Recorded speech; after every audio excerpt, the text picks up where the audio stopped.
आप देख रहे हैं वाल्मीकि रामायण भाग 3 एपिसोड 1 वनवास का पहला दिन। हम देख चुके हैं कैसे श्री राम, लक्ष्मण और सीता जी का जीवन पूर्णतया उद्ध्वस्त हुआ था। विश्व का सबसे महान साम्राज्य पाने से कुछ ही क्षण पहले श्री राम को वन में भेजा गया था। दशरथ जी टूट चुके थे, कौसल्या माता दुख में डूब गई थी और लक्ष्मण क्रोध से भड़क उठे थे। किंतु श्री राम के लिए राजा का वचन निभाना, धर्म निभाना, इससे अधिक कुछ भी मायने नहीं रखता था। और सीता जी के लिए भी। लक्ष्मण तो सदैव अपने भाई के साथ ही थे, साम्राज्य हो या वनवास। तो तीनों वन की ओर चल पड़े। तमसा नदी के तट पर रात बिताकर अगले दिन सूर्योदय से पहले ही, जब साथ आए हुए अयोध्याजन सो रहे थे, तब श्री राम, लक्ष्मण और सीता जी सुमंत्र के साथ रथ में चुपचाप चल पड़े। आइए वाल्मीकि रामायण के अयोध्या कांड को अब हम आगे पढ़ते हैं। वे श्रृंगवेरपुर की ओर जाने लगे, जो अयोध्या के दक्षिण में 100 किलोमीटर 100 मील की दूरी पर है। कोसल जनपद के ग्रामीण भागों में से वे जा रहे थे। आपको याद होगा, बालकांड के प्रारंभ में ही वाल्मीकि जी ने हमें राजधानी अयोध्या के नागरी जीवन के बारे में बताया था।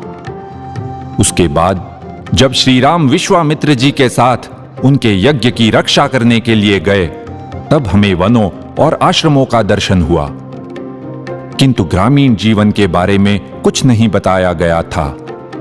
अब वाल्मीकि जी हमें ग्राम जीवन का परिचय कराते हैं, वहां की समृद्धि, संस्कृति और प्राकृतिक सौंदर्य का। रम्य प्रदेशों से निकलते हुए उन्होंने देखे ग्रामान विकृष्ट सीमांतान पुष्पितानि वनानि च। गांव, उनके आसपास के खेत और फूलों से खिले हुए वन, सबोर उद्यान, आम के बगीचे और जल से भरे तालाब। वो प्रदेश धन धान्य से समृद्ध था, धान्य धनोपेतान। सर्वत्र गौओं के समूह दिखाई देते थे, गोकुलाकुल से वितान।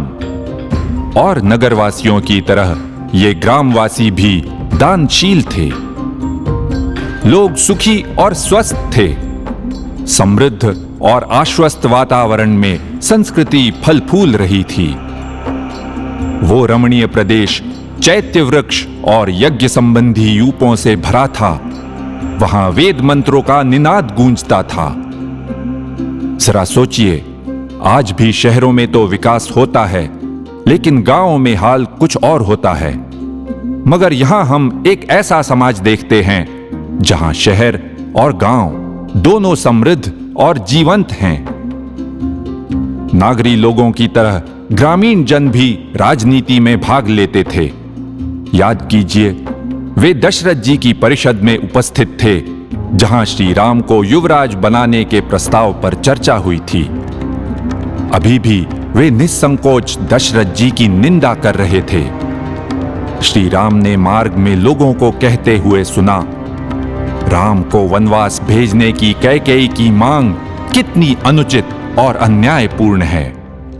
राजानन धिक दशरथम, धिक्कार है राजा दशरथ को। तो ऐसा था वो कोसल जनपद। तमसा, वेदश्रुति, गोमती और स्यंदिका नदियों को पार करके वे जनपद की सीमा तक पहुंचे। तब श्री राम ने मुड़कर अयोध्या की ओर देखा। हाथ जोड़कर वे बोले, आपृच्छे त्वाम पुरी श्रेष्ठे। हे महान नगरी अयोध्या, मैं तुमसे विदा लेता हूं। थोड़ी देर बाद वे गंगा जी के सुंदर तट पर पहुंचे। कैसा रम्य था वो परिसर! फूलों से भरे वृक्ष, खिले हुए कमल, हंस सारसों का कलरव और रमणीय आश्रमों से व्याप्त। उस रात उन्होंने एक इंगुदी वृक्ष के नीचे विश्राम करने का विचार किया। पास ही श्रृंगवेरपुर था। जहां निषादों के नेता गुह राजा थे। वे मछुआरे नौका निर्माण में कुशल थे और लोगों को नाव से नदी पार करवाते। गुह श्री राम के घनिष्ठ मित्र थे, रामस्य आत्मसमः सखा। जब गुह ने श्री राम के आने की बात सुनी, तब वे तुरंत अपने ज्येष्ठ मंत्रियों के साथ उन्हें मिलने आए। श्री राम को तापसियों की तरह चीर वस्त्र में देखकर गुह को अपार दुख हुआ। उन्होंने श्री राम को गले लगाकर पूछा, मैं आपकी क्या सेवा कर सकता हूं? किंतु गुह के लाए हुए फल और उपहार श्री राम ने स्वीकार नहीं किए। उन्होंने गुह को केवल घोड़ों के लिए चारा देने को कहा। स्वयं तो उन्होंने केवल पानी ही पी लिया। जलमेवा ददे भोज्यम। बाद में जब श्री राम और सीता जी सो गए, तब लक्ष्मण जागते रहे। गुह के साथ देर रात तक उनकी बातें हुईं। गुह ने लक्ष्मण से कहा, मैं सत्य की शपथ खाकर कहता हूं, इस जग में मुझे श्री राम से बढ़कर प्रिय दूसरा कोई नहीं है। श्री राम के साथ जो हुआ, उससे वे अत्यंत दुखी थे।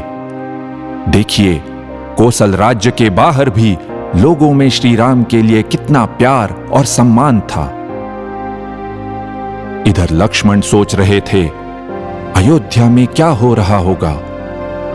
राजभवन का हाहाकार और चीत्कार अब शांत हो गया होगा।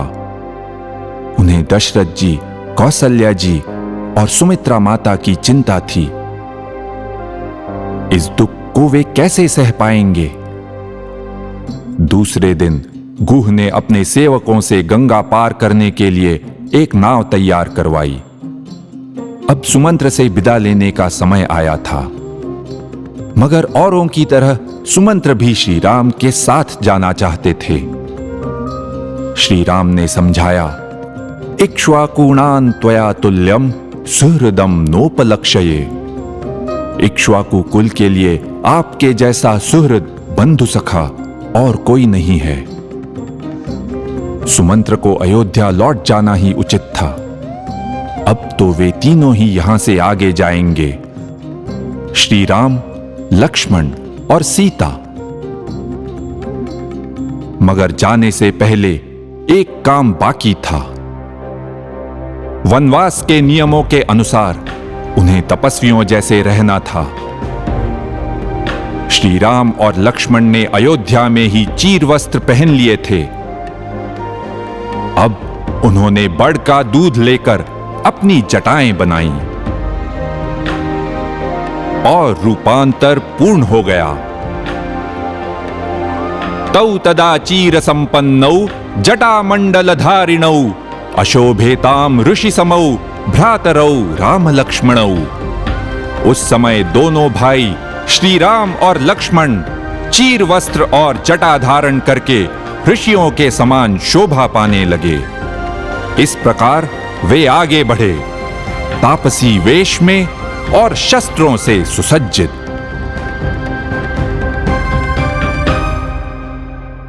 इति ह आस। ऐसा ही हुआ था।